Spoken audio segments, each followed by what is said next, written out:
Welcome to episode 71, Life Expansion After 50 podcast. Today we're talking about emotional modulation.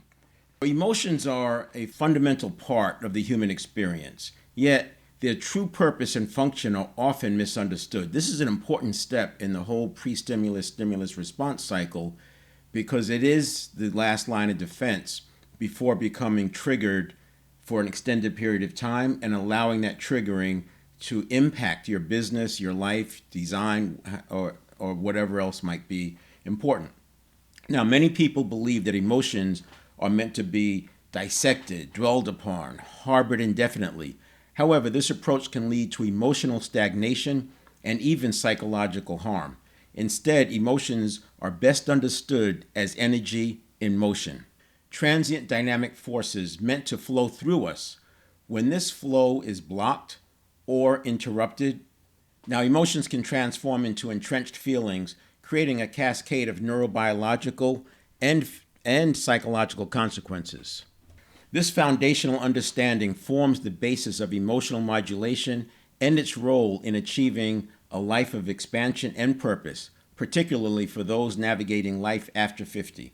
Now, when I say energy in motion, it's referring to the nature of emotions. Emotions are designed to move through us, like waves that rise and fall. When we allow this natural flow, the energy of an emotional charge dissipates, leaving us free to move forward. However, when this flow is obstructed through suppression, rumination, or avoidance, the emotional charge transforms into a static feeling. This shift is not just psychological, but also biochemical, creating neural pathways in the brain that become increasingly reinforced over time. Now, what's interesting is if we get in the habit of suppressing the unpleasant or negative emotions, that builds a habit of suppressing emotions in general, because remember, the subconscious is associations. An emotion comes up, the association fires, and it suppresses it. So it limits our ability to experience joy as well. Now, these wired pathways can fire with the slightest associations, causing what may describe as an anxiety spiral. This is why a seemingly minor stressor can sometimes escalate into a full-blown emotional crisis. Anxiety spirals pose a significant threat because they activate the body's fight or flight response. This response, while evolutionary advantageous for physical danger, is less helpful in modern context where the perceived threats are often psychological. Face it, how many times do we actually see a threat at the level of a Serengeti tiger? I'm not talking about mental health here. This is strictly business. When I talk about anxiety, I'm talking about the kind of anxiety that comes up because we lose an account or we get some bad news, something happens with an employee, a deadline is missed. So these psychological threats, because the subconscious doesn't discern, they can be treated the same way as a Serengeti tiger, and that is what causes the problem. So that's what this episode is about. It's about modulating the emotions, managing that process so that we don't get triggered and we're able to have our best self available to deal with the everyday things that we face. Once triggered, the fight or flight response overrides our ability to access higher order thinking, creativity, and problem solving.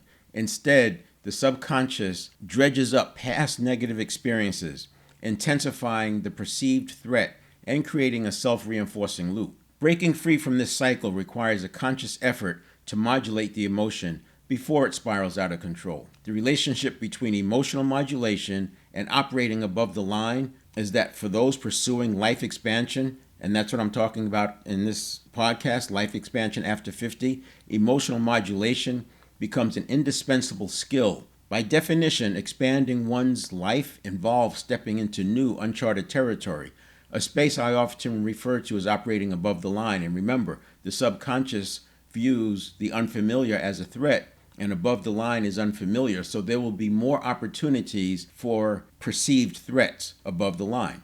So while this space offers immense opportunity for growth, we're in the land of infinite possibilities up there, it also comes with heightened awareness of risks.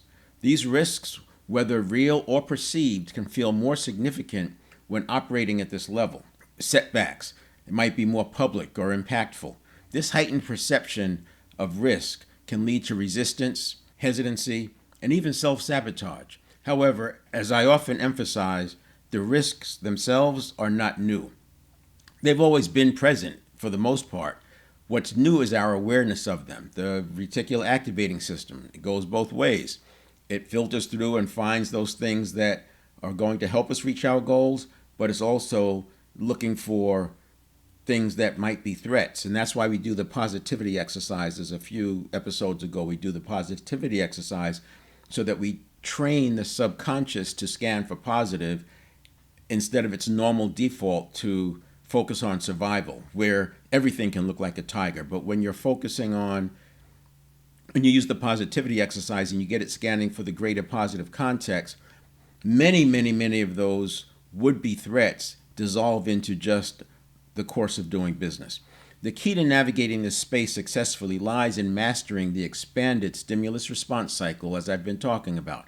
It's the process by which beliefs lead to actions.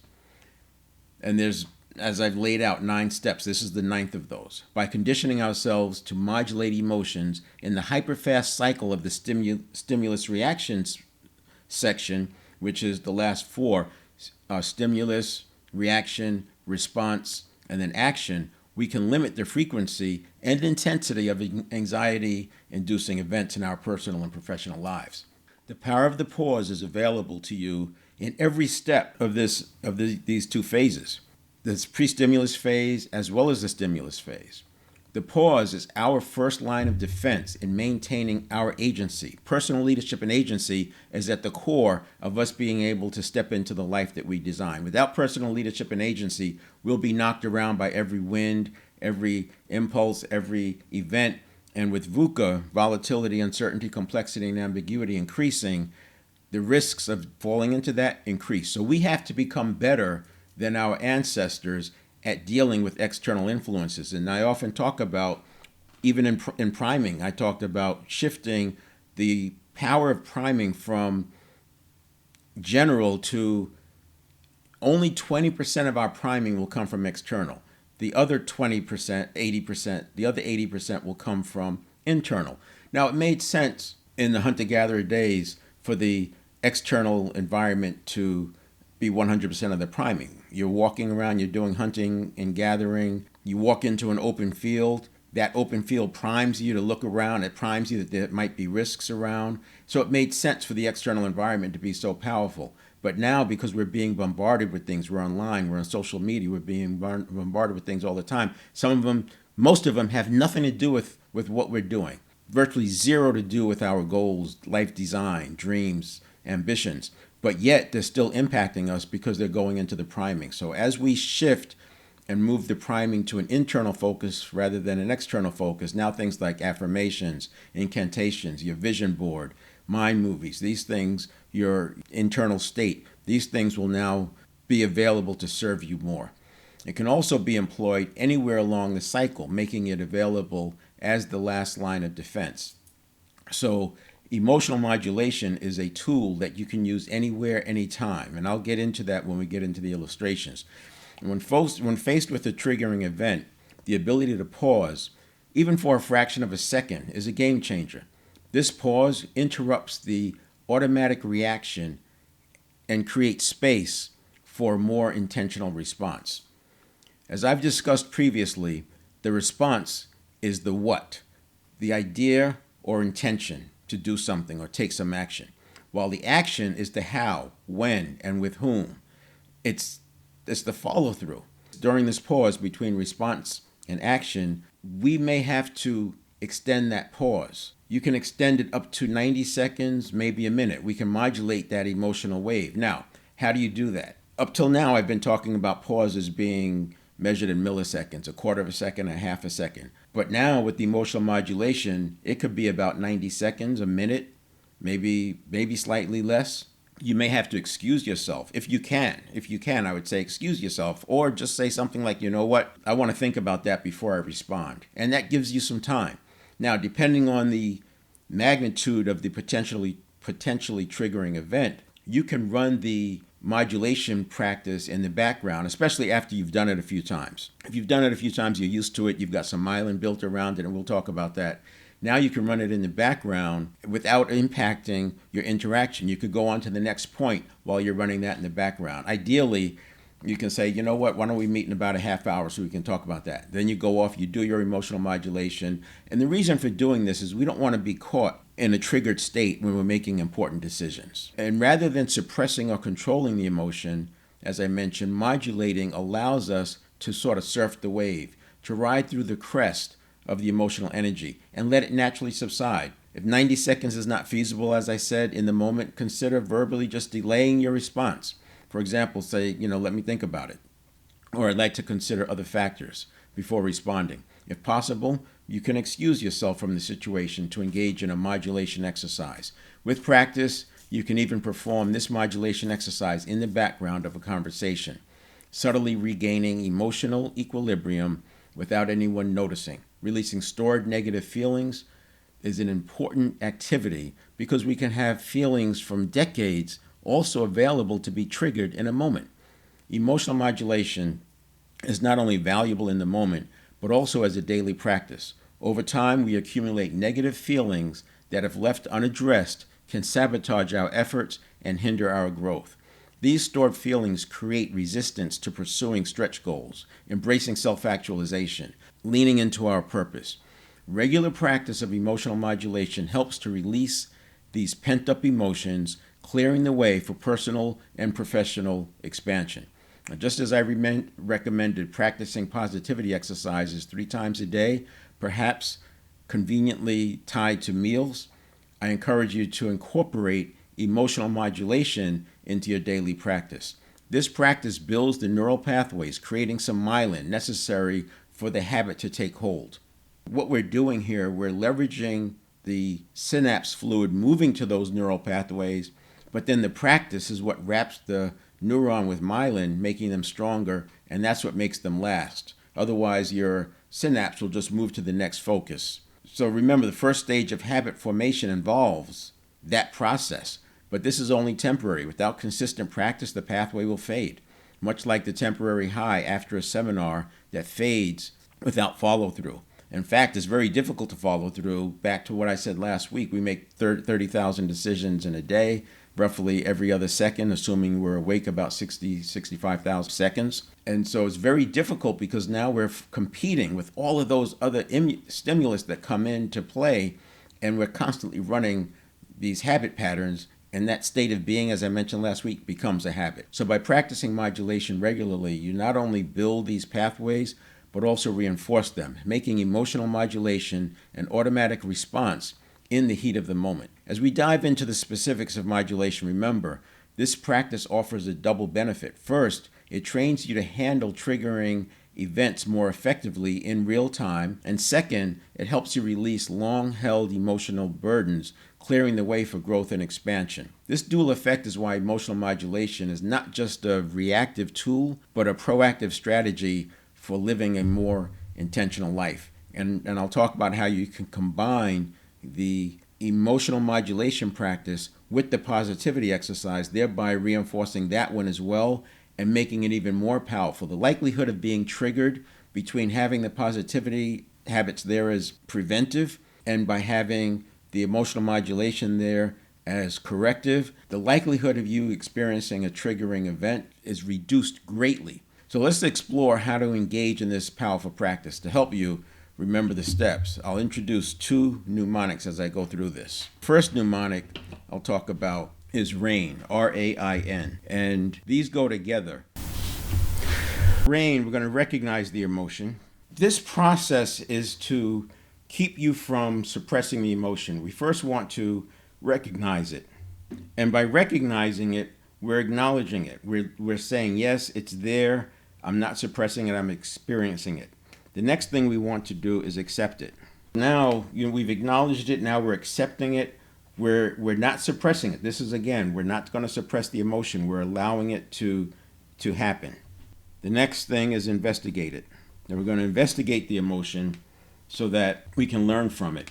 And this is along the lines of thinking that emotions are not there to cause us problems. They're there to teach us something so we can learn. And investigating it, by accepting it and then investigating it, we're able to learn from that emotion. And then this N is for nurture. And I think of it two ways. One is you take care of the nurturing that you have to do for yourself. Taking a walk, taking some deep breaths, changing your venue where you are, looking around at some things, use some affirmations, mindfulness, but also nurture the process of learning. So, right, if you think about nurturing as developing, you're now allowing this learning to take hold. You're literally letting the synapse move to the neural pathways, and you practice it enough, you get myelin. You're allowing yourself to learn from it, not just learn from it, but then embed the learning into yourself. So that's how I look at the nurture. Obviously, if you're working with an employee and they go through this, understand that they're going to need some support.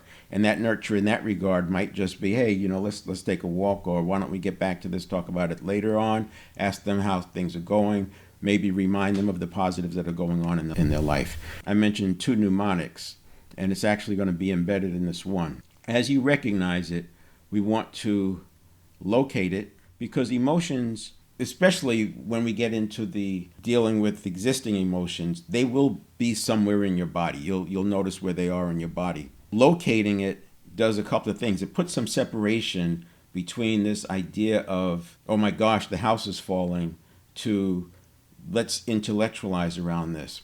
It's an important step, because neuroscience tells us that the reason we suppress emotions or want to suppress emotions in the first place is because we don't want to experience the bodily sensation that comes with it.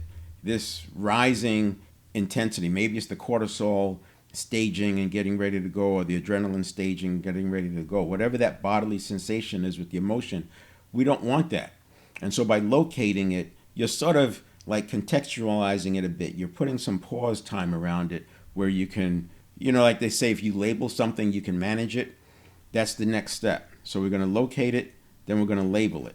So these two together, locating it and labeling it, gives you a sense of, well, that's the modulation. I don't want to use the word control, because we're not controlling it.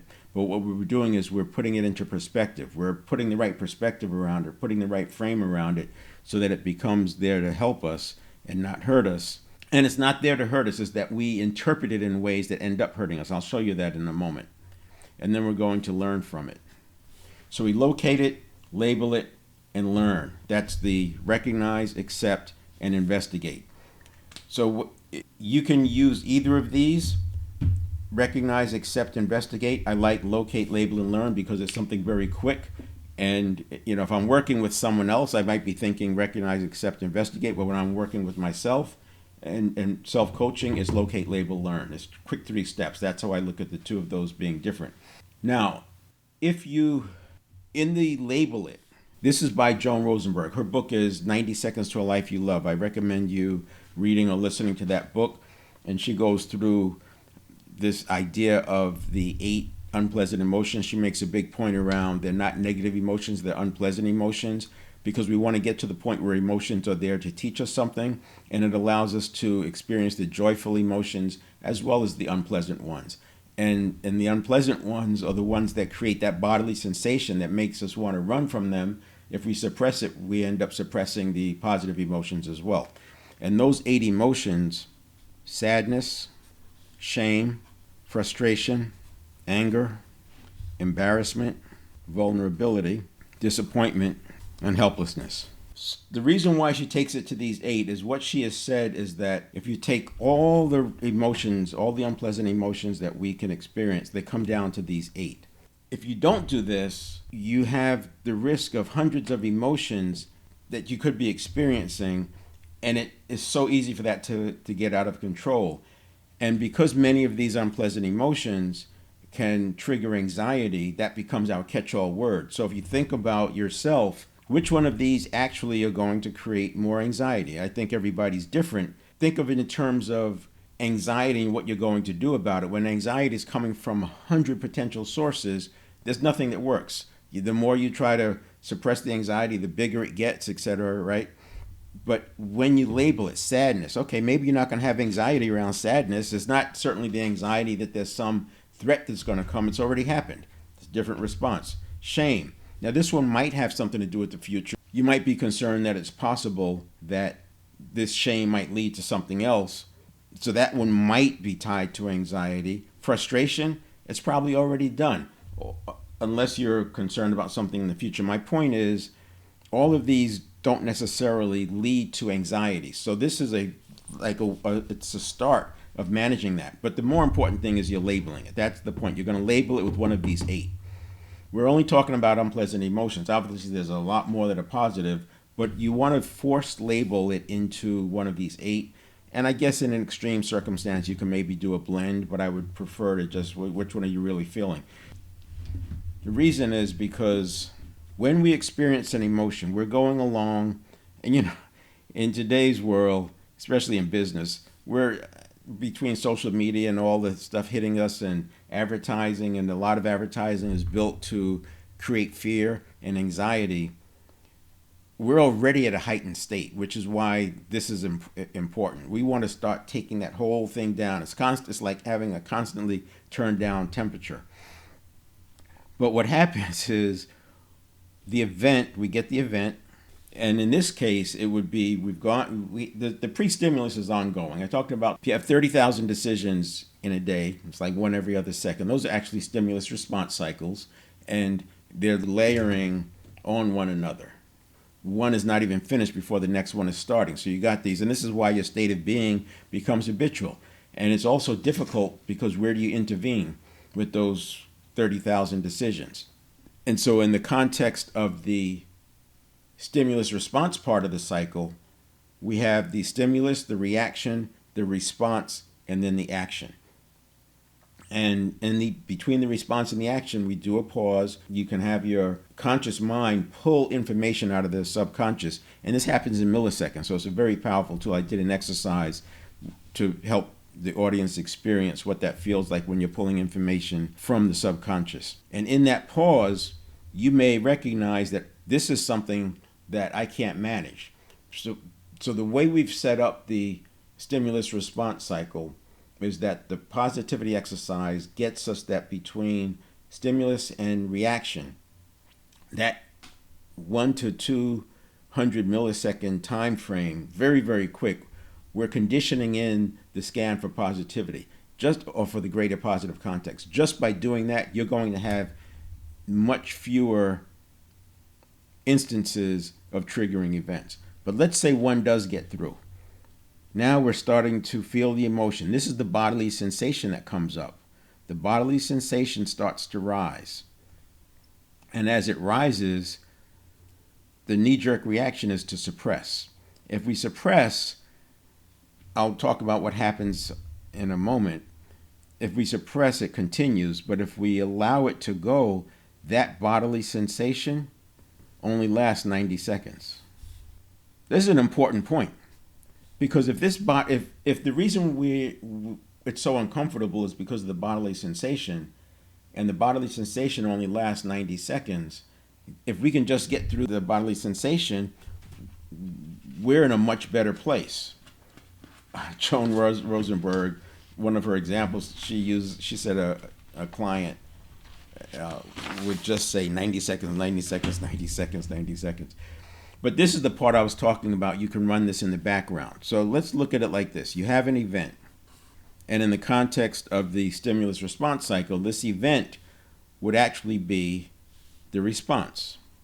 This is the response step. Because remember, the stimulus response, this is happening in less than a second. So you have stimulus, reaction, response. So this is like the reaction, the response, all rolled into one, where you're getting this triggering, potential trigger. So this event leads to an emotion, and this emotion can create, it's energy and motion, but if we let it ride, it can turn into a feeling. And once it turns into a feeling, it's a lot harder to modulate it.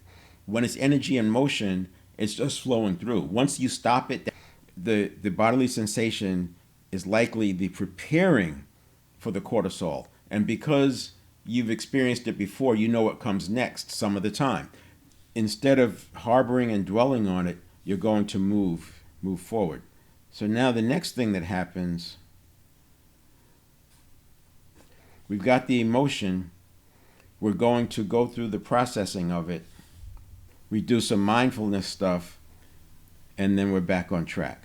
This is how we want to do it. What we have is the event, so you can look at it like this, right? Coming down, it's like one under the other. Then the emotion happens. The bodily sensation begins to form and crest. And this is, I talk about surfing the wave. You surf the wave to the crest, you get over it, it subsides on the other side, and now you're able to take action. So back to the stimulus response, this is action. This is where we can take action because we are now not being triggered. We don't want to take action in a triggered state. You want to get back to stasis before taking that action. And that's how this looks. That's when you do the 90 seconds. And since the bodily sensation only lasts 90 seconds, you just have to get past it. And you can run that in the background. This is that, I said the action step was do it, delay it, delegate it, dump it. This would be the delay. You're delaying it for at least 90 seconds, but I think if it's a potentially triggering event, I would just, whoever you're talking to, just agree to meet with them later. Here's what it can look like if you don't do that. It comes up, and while this one would have been going down, right, another one is created. And while this one should be going down,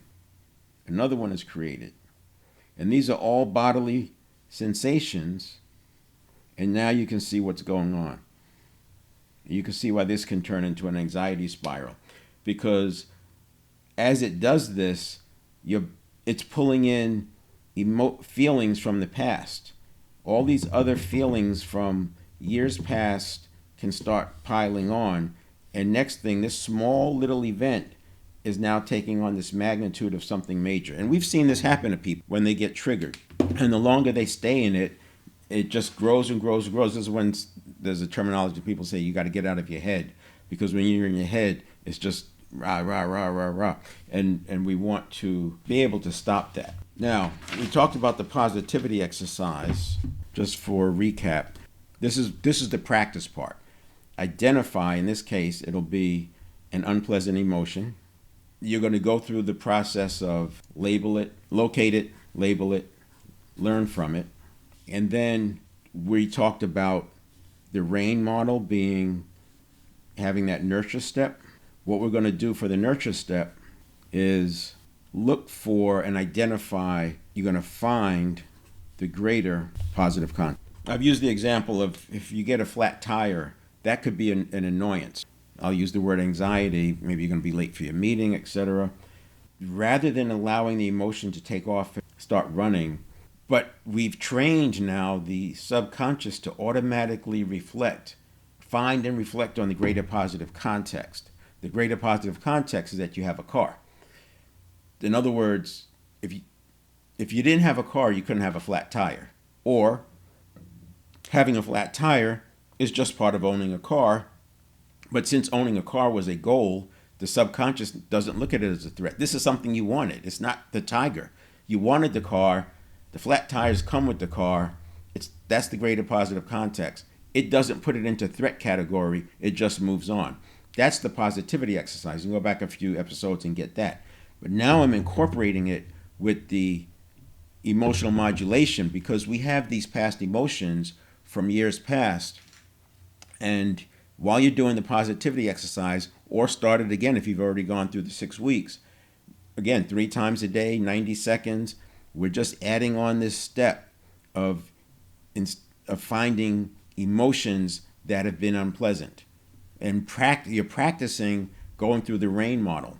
Recognize it, accept it, investigate it, so you can learn from it, and then nurture. And the nurture step would be finding the greater positive context and feeling good about that. This is where you're building myelin around that process. So now we have 2 things that are going to be built in at the subconscious level. The positivity, which helps the subconscious scan for the positive, and then we have the RAIN model, which conditioning in, so it becomes habitual. When it happens in milliseconds, that's why I said you can run it in the background. It's going to automatically allow the body. Now, the bodily sensations, that's going to take you the 90 seconds. But because you've practiced it over and over and over, it's almost like the 90 seconds just happen in the background. You don't even worry about it. You're not freaking out about it because it's just a bodily sensation. It's physiology. It's not mental. It's not going to turn into a spiral because you're not trying to suppress it. You're not focusing on it. You're letting it run its course, 90 seconds. And meanwhile, you're also looking for the greater positive context. And now you can see the opportunity, because remember, every cloud has a silver lining. You can't have a breakthrough without having a break with. So these doors being closed means that some other door is opening. So whatever's coming our way, it's creating a situation that what may not have been available to us in the past is available now. So that's that process that's going to happen. Now I talk about it it's an expanded way. It takes me 30 minutes to say that, but it can happen in seconds. And when this closes that loop from that whole conditioning process, pre-stimulus and stimulus. And last week we ended it with action, but now we have this extra point there that says if it's a triggering event, then we're going to do the modulation. So this actually comes before action step, between response and action, once you get used to it. I didn't want to talk about it last week because since we're doing the other steps, the likelihood of you having a triggering event is greatly reduced.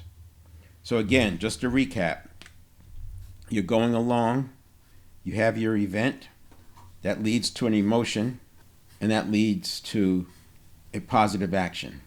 Meanwhile, we have this bodily sensation going on. And we can let that run in the background. Remember, the action, I said we can do it, delay it, delegate it, dump it.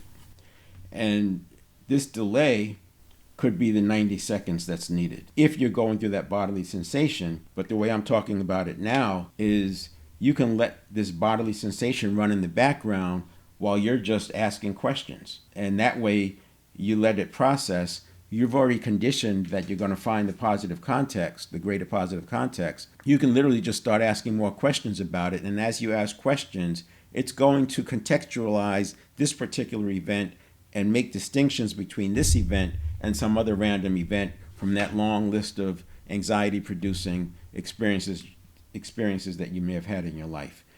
And again, with the bodily sensation, we don't want to let that turn into another bodily sensation and another one, because this cycle will keep continuing, and that's how I see an anxiety spiral occurring.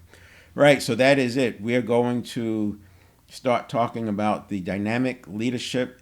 I'll go through a series with that. In the first one, I'll spend 3 episodes on the sales framework for an entrepreneur. And the reason I'm going to be doing that is because as you step into life expansion,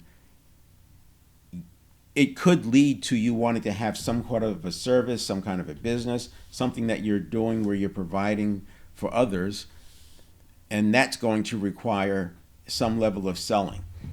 There are many people who've had a successful career, but they've decided at some point in their life that they didn't want to sell. And selling has been this thing off to the side that they just don't want to deal with. It's become a bigger and bigger barrier. So I'm going to provide a framework that works for entrepreneurs, it works for CEOs, presidents. It would work for salespeople too, but the point is salespeople have a presentation that they're following. If you're selling your company to be the idea to investors, or you're selling a candidate on taking a position with you, or you're selling a supplier on different terms, we have to have a framework with it that we're using to sell from. And so, and as the entrepreneur, you will be selling your services directly to the user, whether it's B2B or B2C.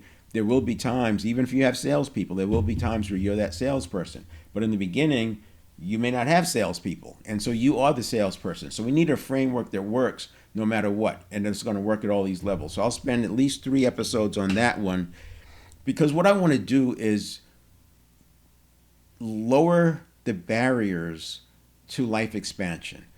If you talk to somebody off the street and say, hey, what do you feel about life expansion at 60 years old? I know I'm saying 60. Most of them they're done with it. They've tried the things, it's not available to them, they've given up on it, I don't want to deal with it anymore. So as we can break down each of those walls, each of those barriers, and one of them is going to be the big domino. And when that big domino falls, they say, you know what? I can do this. And that's where I want to get us. All right, we'll talk to you next time.